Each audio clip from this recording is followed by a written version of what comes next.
remembering every hand, every card, calculating the risks and rewards in just a few seconds, watching out for your opponent's slightest weakness. Poker is much more than a simple deck of cards. It's a cocktail of stress and adrenaline. It's a merciless psychological confrontation where every split-second decision can lead to victory or defeat. The world's best players have turned this game into a high-level sport where the main asset is the brain. Heart rate, perspiration, facial expressions, body language. To decipher the mysterious mechanisms triggered inside a player, we organized the first ever poker game played under the watchful eye of science. Dealing the cards has increased several players' stress. His face is completely focused. It's impressive. Exactly. He's thinking about how he's going to bluff. It's like Florent was running a 200-meter race. But it's a great performance anyway. To put poker under the microscope, we've taken 3 pros, 3 world-renowned champions, and turned them into research subjects. So what we're going to do now is we're going to measure your pain threshold, and then we just give you a couple of such little shocks. I'm interested in those brain areas that are typically activated when we experience pleasure. The high cognitive functions you use as a poker player are not so different to what we use every day. What happens when they bluff? How do they manage to improve their memorization skills or control their emotions? What makes them different from us? For the first time, we're going inside the mind of a poker player.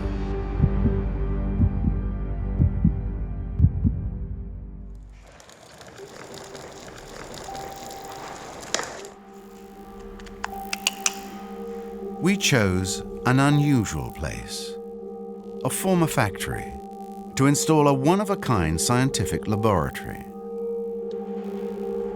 Cameras, electronic sensors, monitors, and right in the middle, a poker table. Here it is, the first poker game in the world played under scientific scrutiny.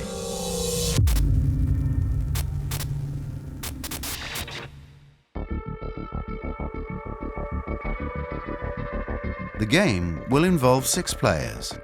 3 of them are professionals. Mathematical virtuoso, Alex Luno. Bluffing genius, Davidi Kai. And the Iron Lady, unfazed by emotions, Gaël Bowman. Facing them are 3 amateurs, Florent, Robert, and Jeremy. 3 experts will analyze all the players' reactions as the game unfolds and compare the differences between the pros and the amateurs. Poker expert Stéphane Matteux will enlighten us about the rules of the game and its psychological subtleties. Body language expert Stephen Bounard will identify the behavior that gives away what the players are thinking. Neuroscientist Emmanuel Prosik is a brain specialist. Everyone is in place. The experiment can begin. Okay, so 5-10, place your blinds, please. Here, we're playing the most popular form of poker called Texas Hold'em. In a game, every player receives 2 hole cards that they keep hidden from the others. The dealer then lays 5 community cards face up on the table that everyone can use. To win, a player must make the best possible 5-card hand using their hole cards and the community cards that the dealer lays on the table. For the moment, they're still relatively cautious. No one wants to play too aggressively. 1-10. The game's first interesting confrontation pits Alex, a pro, against Robert, an amateur. This time, Davidi, Jeremy, Florent, and Gaël decide to fold, or in other words, give up. So, 100 to call. At the beginning of their face-off, Holding a queen and a jack, Robert has a 48% chance of winning. With a pair of sevens, Alex is in a slightly more favorable position. Like a predator stalking its prey, he watches the slightest movements of his opponent and thinks he already has the upper hand. Call. But the balance of power shifts as the community cards are dealt. When a queen and an ace land on the table and then a jack, Robert seems likely to win with two pairs in his hand.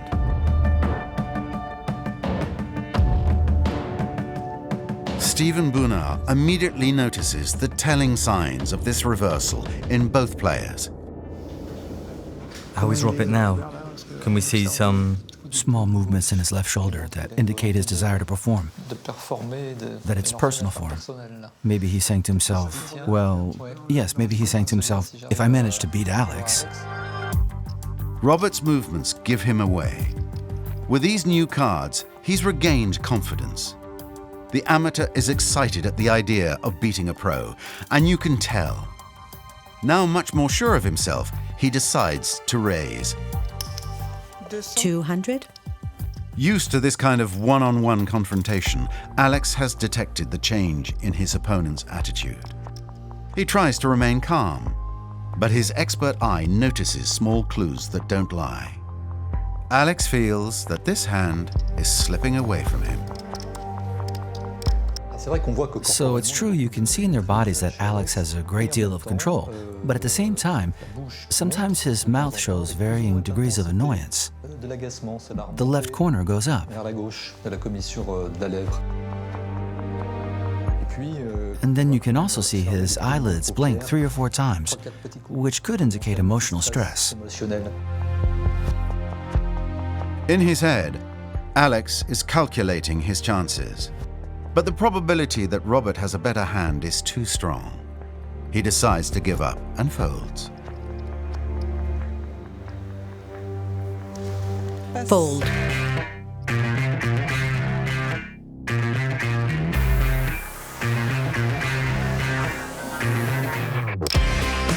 The pro player has lost this hand, but he made the right decision, thanks to a perfect mastery of statistics. Calculating risk in just a few seconds is one of Alex Luno's specialities. We catch up with Alex in Las Vegas on a break between games where he goes every year for the World Series of Poker.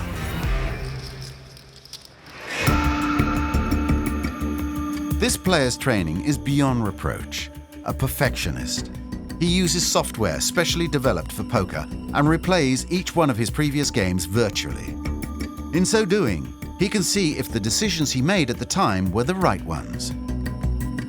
I spend quite a few hours studying, analysing and deciphering the game to really try to make no mistakes and to strive to reach perfection. At 28 years old, this former engineering student represents the new generation of poker pros who have a cold and mathematical approach. I really approach poker like it's a scientific problem and I try to solve it. In fact, the essence of the game is mathematics. In 10 years, Alex has become an expert on the world's biggest games, where each bet can reach thousands of dollars.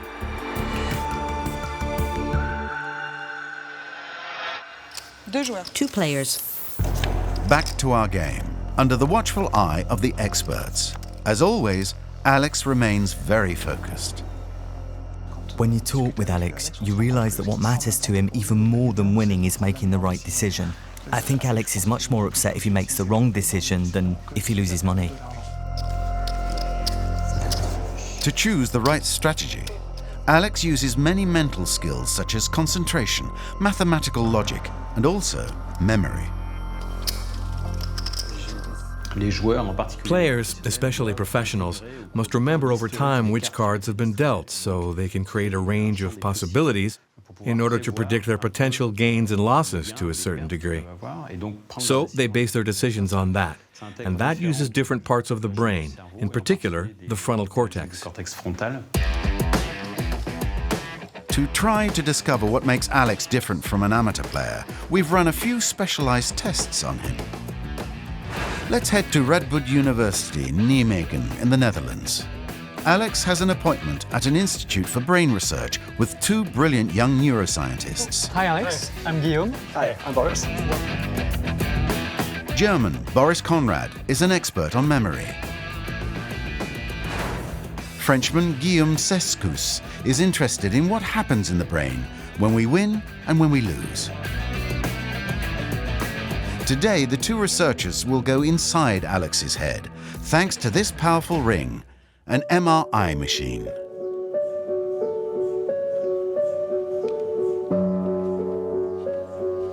For about 20 years, this technology has allowed researchers to record brain activity in order to locate the areas that are used in specific situations, such as playing a game.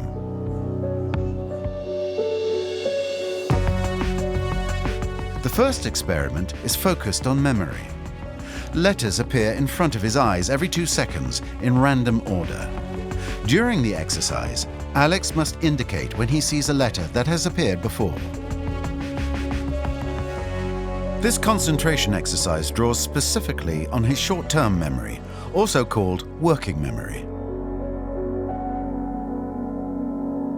It's a working memory task, so it's a specific form of memory where our brain needs to update information quickly. And this is very relevant for decision making. When he makes a decision quickly, he has to bring together a lot of different information. And the place where this all comes together is actually his working memory. Just for example, he needs to calculate the chances of a card coming, the chances of his opponents having different cards, the chances of his opponent making a bluff. And it's a lot of different information. And to be able to make a decision based on all of them, he needs to have a really well-trained working memory.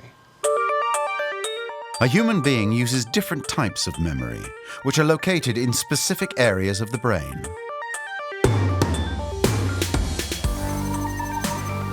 In poker, information that is memorized temporarily for seconds or minutes is handled by certain regions of the prefrontal cortex, the most complex part of the brain. When this information turns into long-term memory, an older zone deeper inside the cerebral cortex, the hippocampus, plays the role of archivist and stores data throughout the brain.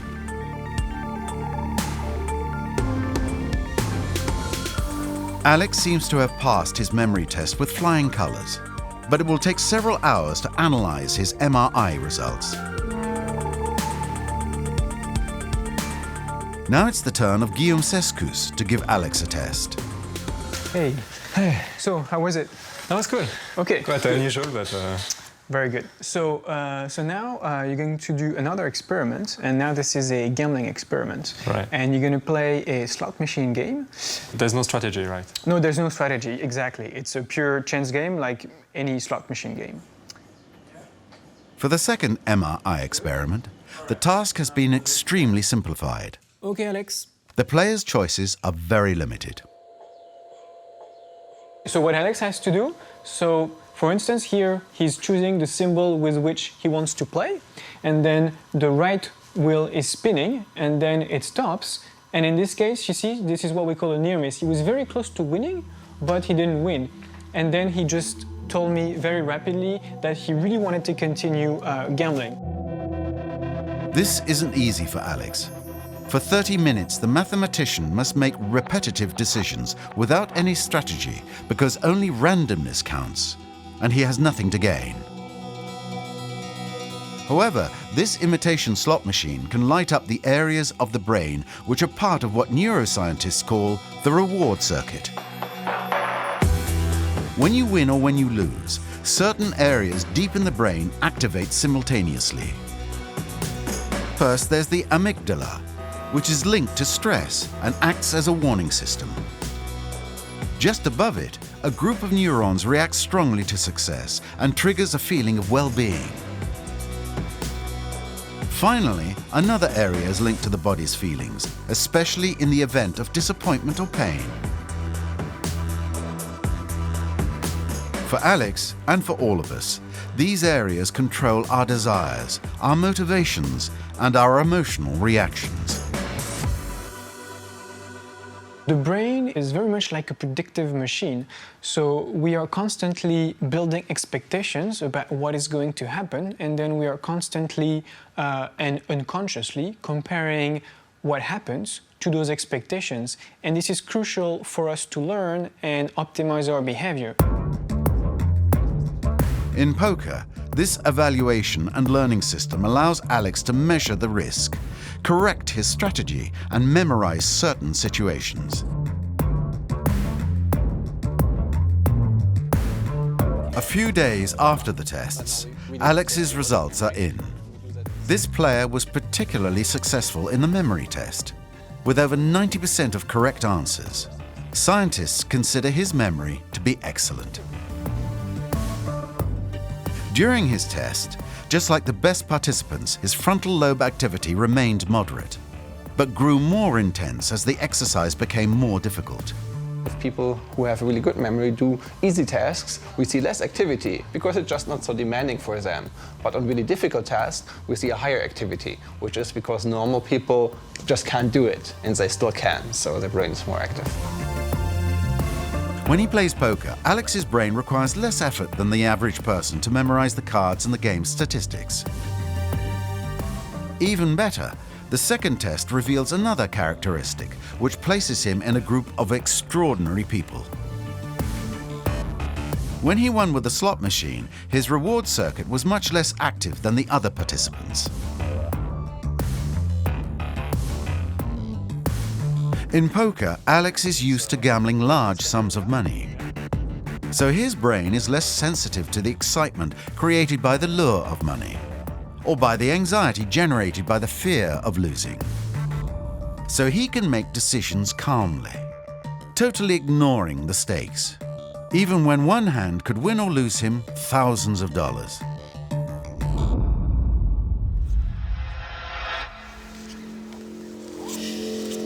The bigger the competition, the more intense a player's cerebral activity. Bets at 65. After playing for an hour, the tension at the table has gone up a notch. Nothing has been decided. Everything could change based on the cards and the psychological context. In poker, there's a real psychological dimension and a head-to-head dimension and conflict. You can go from being everyone's favorite to win to no one's favorite, and that's, of course, what causes emotions and difficult feelings. To find out more about these emotional surges, we've hooked our players up to a kind of lie detector. It's a first. 2 electrodes placed on their fingers will allow us to follow their heart rates and perspiration remotely and in real time. In Emmanuel Prosik's terminology, these physical variations are electrodermal responses. It's quite interesting to see. Look, just dealing the cards makes the stress level rise in several players. You can also see that the tension has fallen in the ones who are no longer playing, whereas the others have a raised stress level that we can see in their perspiration. So the tension is still there.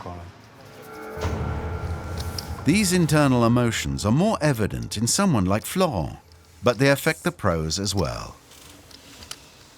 It's funny because you can almost always predict that Alexander will fold by just looking at his electrodermal response, which increases just before he decides to fold. As if he's annoyed to have to fold. Yes, in other words, he's making a negative decision, which is to leave the game. It happens every time. Alex equates not playing with a defeat, and his body shows it with a small reaction of annoyance in his lips and a slight acceleration in his heart rate.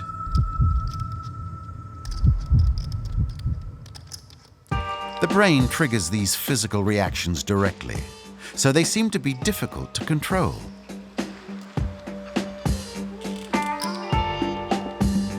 The context, what just happened, an individual state creates a reaction in the nervous system. A human's brain and body are constantly communicating thanks to molecules called neurotransmitters. The main messengers are adrenaline, cortisol, serotonin, and dopamine, which enable the body to transfer and regulate stressful situations and well-being. In poker, everything that happens in the player's brain has an impact on their body and results in a multitude of small movements and demeanors.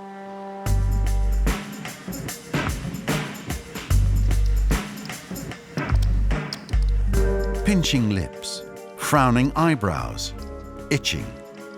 Our third expert, Stephen Bounard, carefully observes the players in order to read and decipher their body language. For him, every clue counts. He knows hundreds of behaviors that give away a person's state of mind. And when Robert bends his head slightly to the right, it means something. For example, you can see that different head positions give you information about a person's mental state, relaxation, and vigilance. There are mouth movements when you don't dare, when you don't say something, shoulder movements when someone wants to perform well, or on the contrary, when you scratch your shoulder, it means that you're asking yourself, am I up to it? I'm dealing with my stress, and for example, all of the tiny itches could mean there's internal stress to handle. So all of these internal states come out through an incredible range of things, and all of it unconsciously. As the game progresses, Stephen Bounard even manages to analyze Gael's famously unreadable face. Bets, please. There's irritation there. See, the left side of her lips goes up. A tiny itch under the base of her nose. You can see she has self-confidence because she's showing what is called the lick of delight. Gael rarely shows disappointment. You must never trust a smile. Often it's the best emotional mask. She's very expressive. There you can see a typical labial withdrawal. She would like to interact with him. She wants to know more. But for that one, you don't need to have a PhD.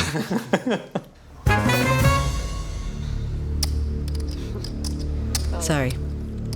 During our game, Stephen's main goal is to analyze what happens during one of poker's most crucial parts, the bluff.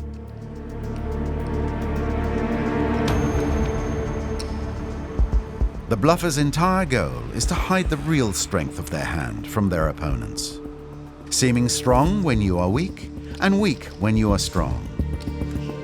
No sunglasses or scarves at our table, but the players all try to maintain the famous poker face.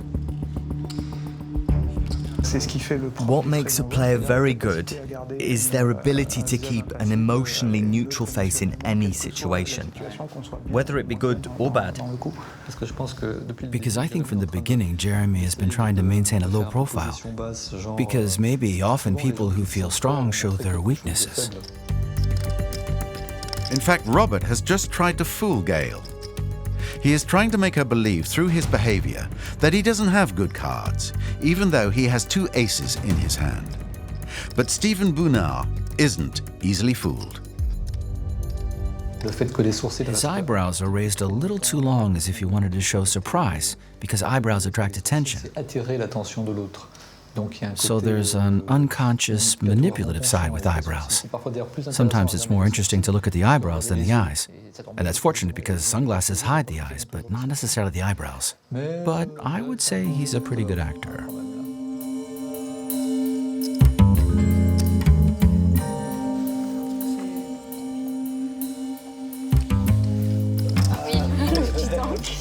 Gael fell for Robert's trap. But even if this amateur bluffs well, the real expert bluffer at our table is Davidi Kai. For over 10 years, this 36-year-old Belgian has been one of the world's best professionals and has won several big tournaments.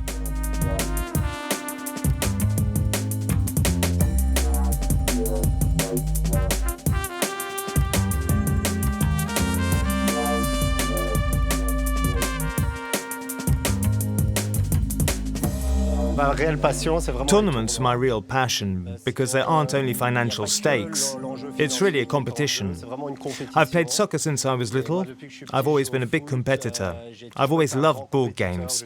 I've always done anything to win. So with poker, there's all that. There's a balance between the adrenaline in the game and the competition that you have in sports in general. Poised and thoughtful, this natural-born player is known for his old-school, instinct-driven poker style. I listen to my intuition a lot. I'm a player who often follows his feelings, and of course feelings are not an exact science. You can't always explain it. It's simply a lot of information stored in your subconscious, and you feel there's a hand you want to call, but you don't know why. So, afterwards, the goal is to find the reasoning behind it to know why your intuition told you that. Intuition comes from logical deductions. Davidi observes and adapts his strategies to exploit his opponent's tiniest weaknesses. Bluffing is one of his favorite weapons. You almost have to bluff in this game because you only have 2 cards. It's really rare for people to have a good hand. Most of the time, no one has anything. So you have to know how to take advantage of that, and from time to time steal hands. Bluffing is a very important weapon in poker.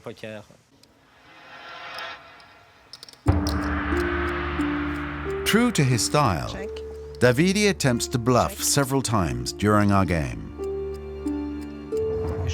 And in Davidi, you see something, right? There is a strong increase in his heart rate, and you can see the electrodermal tension is very high. His expression is completely focused. It's impressive. As if there was a link between the more you look at what the other one does, the bigger the bluff. This goes along with our preconceived notions about a certain type of liar who stares someone down when he's lying. He's thinking of something. Exactly. He's formulating his bluff. The others have folded. Davidi is alone against Robert, who has the best hand of cards. But the pro is trying to make his opponent doubt himself by confidently raising his bets. 775. He's playing aggressively to rattle him. There's no one way to lie. There are many ways. But, for example, you can see here the conquering liar, the bluffer who pays attention to the one being bluffed, because the bluffer has to be very aware of any sign that shows if the bluffee is swallowing the bluff or not. And it works. Robert hesitates, despite his great hand. Davidi feels that he has the psychological upper hand and takes advantage of his power. There's no shame in folding. In being a coward. Fold. Davidi told him there's no shame in folding and being a coward. So he encouraged him to fold, and it worked. So as you can see, he succeeded in bluffing yet again. Probably because he sensed a bit of weakness at the beginning when neither player bet again, and so he said to himself that it was a good time to take their chips. And it worked. Davidi's strength is also his ability to read the other players' minds. This time, when Florent has a winning hand, Davidi will decide if he should fold or keep playing just by observing Florent attentively.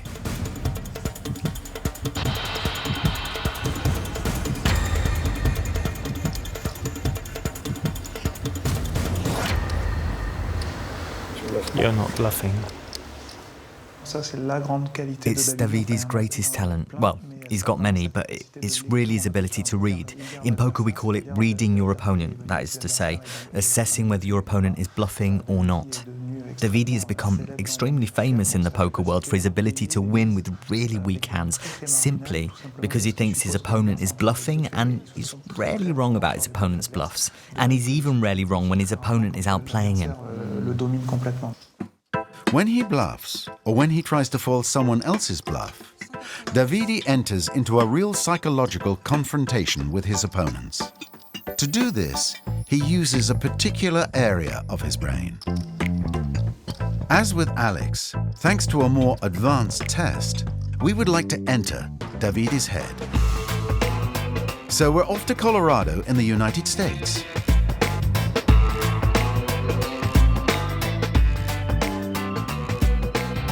A researcher from the University of Colorado is expecting the Belgian player in the city of Boulder.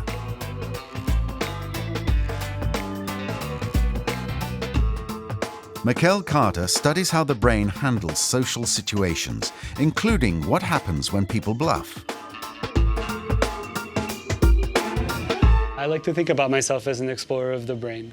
My job is to figure out when somebody is thinking or how somebody thinks about what somebody else thinks. Hello. Hi, Davidi, nice to meet you. The American scientist is thrilled to meet a professional player as perceptive as Davidi. The experiment he has planned for him was inspired by poker. They head to the MRI exam room. It's the first time that Davidi will undergo this type of test, and even if he's playing it cool, the pro is a little bit overwhelmed. And so we're going to have you play this sort of very simple version of a poker game to try and get a look at what your brain is doing when you're thinking about what somebody else is thinking inside the scanner. Sound good? Sounds good. Okay. Interesting. So we need to have you change your clothes before you go in the scanner for safety. And so I will give you these again. Okay, thanks. See you there. Thanks. Wearing an unusual outfit, the player lies down in the middle of the ring to play his favorite game, but an extremely simplified version of it. Each time, Davidi receives only one card. Either it's an H card, which is worth a lot, or it's an L card, which isn't worth much. So he has to choose whether to bet or to fold. If he chooses to bet money on a weak card, he'll try to bluff. Against him are a computer and a human opponent, who must take turns guessing if Davidi is trying to bluff.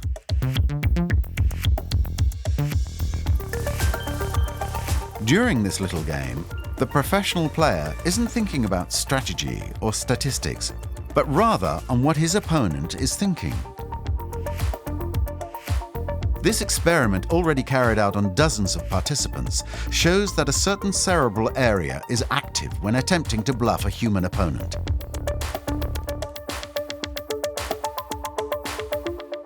Using this task as a way of trying to pick out what parts of the brain are only active or are only useful when they're thinking about something social, when you're interacting with another person. This area is located towards the back of the brain, at the intersection of several lobes in the cortex, which manage vision, hearing, memory, concentration, as well as emotion and empathy. This specific area of the brain is called the temporoparietal junction, or TPJ. In poker, bluffing or trying to guess if someone else is bluffing involves interacting with an opponent, observing them, imagining what they feel, anticipating their reactions, sending them messages. In fact, a real bond forms between the players during a game. The TPJ area involved in handling our social interactions plays a key role in poker. Cool. We would actually expect the TPJ to be involved in both whether you would like to bluff on a particular decision or whether you're trying to think about whether or not somebody is bluffing the decision. The experiment finally ends after 1 hour. At the beginning, I was afraid of not being able to breathe with the headpiece and everything, but I felt comfortable very quickly. I relaxed. The games were funny. It was interesting. After several hours of analysis, the first MRI results reveal a surprising result. Compared to a sampling of 400 people, Davidi possesses 91% more grey matter in the TPJ area. Could this anatomical characteristic explain his ability to bluff and read the other players? It's impossible for the American scientists to confirm with absolute certainty.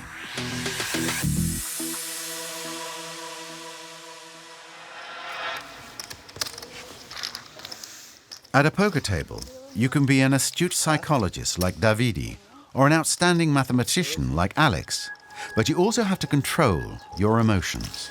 50 raise, so 60 total. Florent's situation is revealing. The amateur player loses his composure after a bad hand. Here, Florent clearly has a better hand, but maybe he's also a little stressed.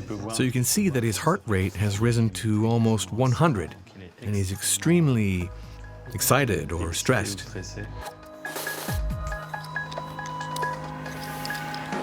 At this stage, Florent is especially excited by the strength of his hand and the prospect of winning against 3 pros. But luck leaves him with the cards that follow, and emotionally, he becomes severely stressed. You see, Robert has now become the favourite. Florent's running a 200-meter race now. The curve here is so high, his heart rate is 137. It's above the preset scale, so it's a little like he was running. What's difficult is that now that he's in the dark, he decides to stay in the game anyway, even if he's not at all sure he has the best hand. He's unsure. He pulled his lips in just then, while he was betting.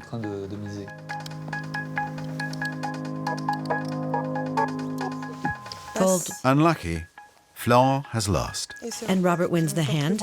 In poker jargon, he's just experienced a bad beat. So that's what's called a bad beat, when you have strong cards and you lose. So of course these are difficult situations to handle emotionally, and often bad beats impact a player in many ways more or less long term, impacting their ability to play well afterwards in a tournament. Florent's disappointment is even greater because his brain has anticipated winning. Though he doesn't really lose his cool, the player remains stunned by this bad beat and is eliminated a few minutes later. He should have asked his neighbor, Gail Bowman, for a few self-control techniques.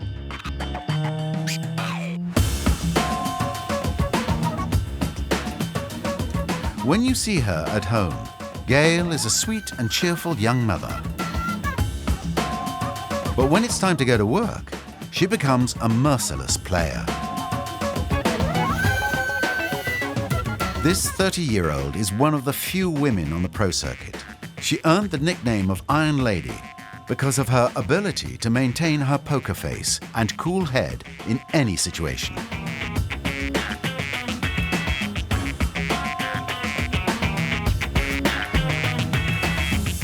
Personally, I don't have much trouble hiding my emotions. It's natural for me.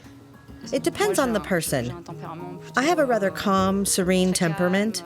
I don't show my emotions easily in real life. And often, you're the same at a poker table as you are in real life.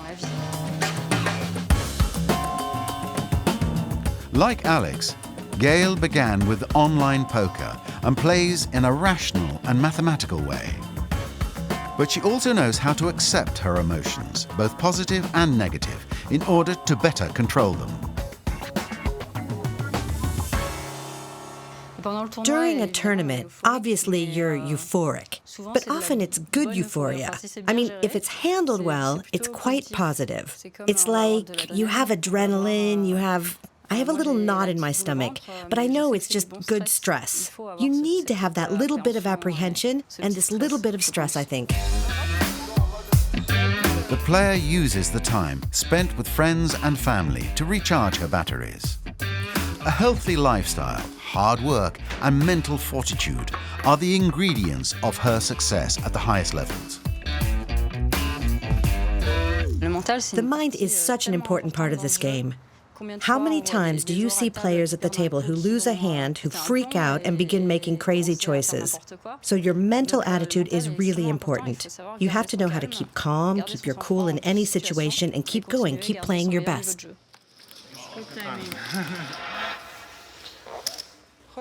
Our players have been playing against each other for over 2 hours now. However, the detectors have not recorded significant emotional changes in Gail. From time to time, there's a small change when there are critical decisions to make, but it's not significant. For most players, the longer a game lasts, the less they manage to hide their emotions. With fatigue, self-control weakens or becomes more difficult to maintain. And so emotions tend to come out and get past their walls. That's what's most difficult for players, I think, the ability to maintain control over their emotions. It's as if the extra effort needed to control themselves as the game progresses leads their bodies to give away more information. But in Gail's case, the machines have rendered their verdict. Her heart rate remains stable, and her perspiration changes are very minimal. She seems to have a higher stress tolerance than the others. But how much higher is it? We brought the player to Zurich, Switzerland's financial capital, to see how her brain reacts to stress.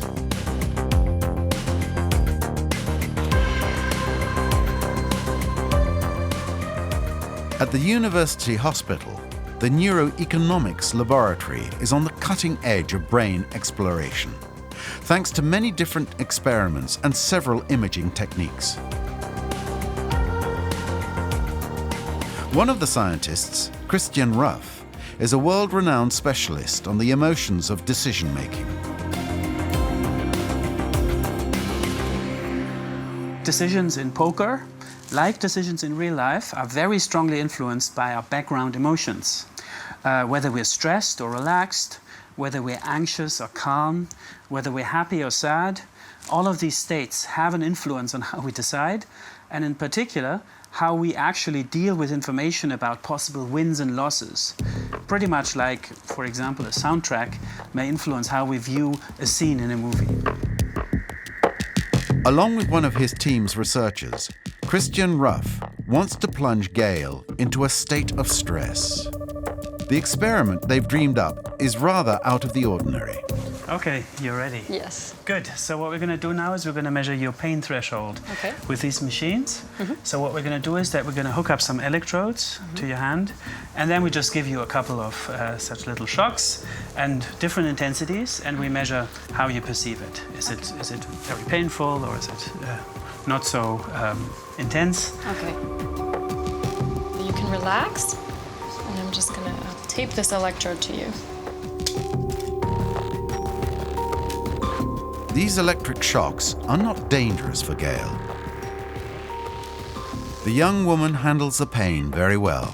The researchers must push the device to the limit before she can finally feel something. 9.5? 9.5 or 8.5? 8.5. Okay. I can explain you what happens now. Now we needed to measure your pain threshold because we'll put you in two different states. In one state, the shocks can be strong, so they can be unpleasant. In the other state, they're very weak. Yeah? You can basically barely feel them. Okay, and we're just interested in finding out how you decide in these two states. Okay, great. Inside the MRI machine, the player will place bets with varying levels of risk, while she receives random painful shocks. When the screen is blue, the shock is intense. When it's green, the shock is painless. This will allow the researchers to put Gail's brain into two distinctly different emotional states. In one state, they're actually in a state of anticipatory anxiety. They fear things that can happen to them unpredictably at any moment of time. And in the other state, they have similar expectations that something will happen, but it isn't very negative. It isn't very bad for them.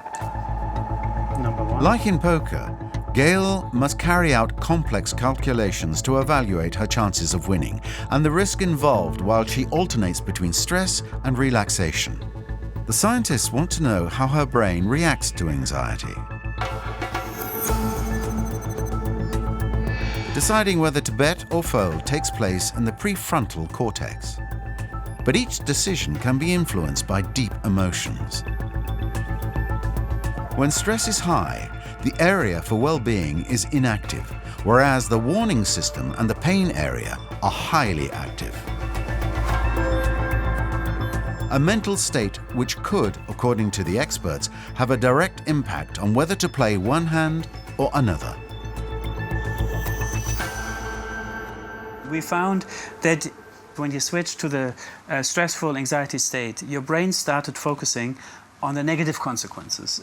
If you were in this state for a long time, for example, if you're stressed chronically, then this could actually lead to the development of a state of mind of always just focusing on negative things. In this experiment, the stress generated by the electric shocks the participants receive generally pushes them to change their behavior and to choose less risky bets. But Gail, despite the pain, maintained the same strategy as if nothing was happening. In fact, I always made the mathematical decision without thinking about the environment. I didn't even think about whether I was going to get a shock or not. I felt like my brain didn't link the two things. Even so, the player's MRI reveals that her brain reacted to the electric shocks in the same way as the other subjects, with strong activity in the area that handles pain. Her cortex, the control center, seems to be much more effective at making logical, emotionless decisions than the average person. An ability that explains how Gail got the nickname Iron Lady.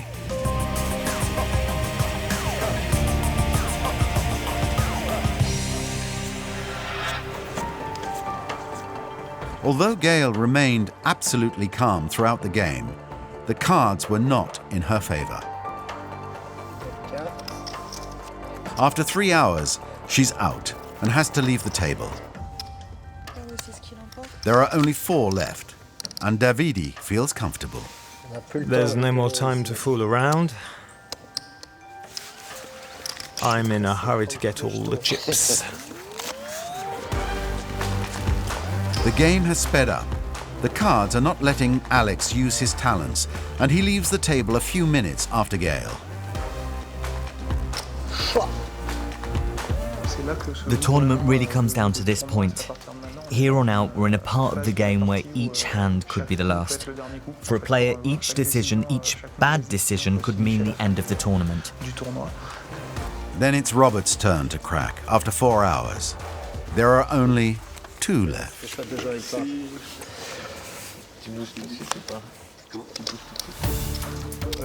Davidi the pro finds himself head-to-head against Jeremy, an amateur. This is the famous heads-up, in poker jargon, the game's final duel. The 2 players have never been so close to winning the jackpot or to losing everything. For them, it's the moment where emotions can be the most difficult to control. I'm telling you, I don't like losing. Now, each hand goes quickly. The outcome is unknown. Jeremy seems completely immune to the pressure of playing Davidi. Throughout the game, his emotions have remained stable, and his body position has not changed at all.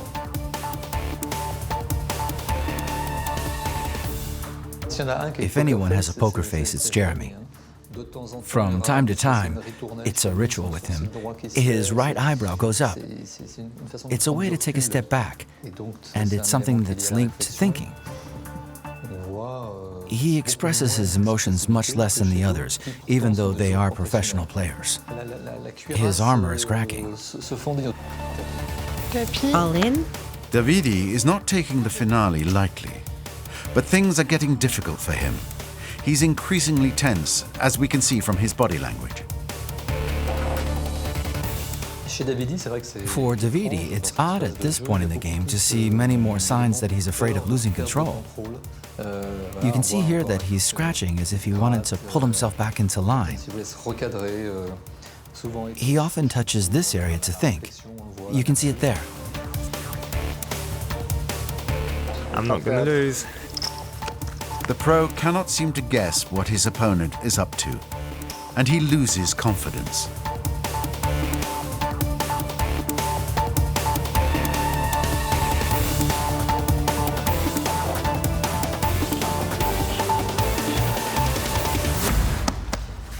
Good game, very well played, honestly. Against all odds, Jeremy the amateur has beaten Davidi the pro. I don't know anywhere else where an amateur or enthusiast can have the opportunity to compete against the best players, whether it be tennis or golf or any other sport. But in poker, it's possible. And not only can you compete against them, you can beat them. The first ever scientifically observed poker game has revealed exceptional skills in its 3 professional players. Math genius Alex Luno has extraordinary memorization skills.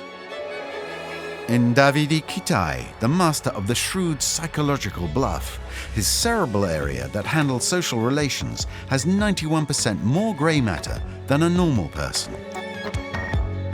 As for Gail Bowman, the Iron Lady, her cortex manages to make decisions without being influenced by stress and pain. Even so, despite their skills and their experience, the three of them were beaten by Jeremy, who managed to maintain his poker face throughout the game. I knew how to best play the cards he was dealt, because in poker, there's a reality that all players must accept. Even the best can't fight bad luck.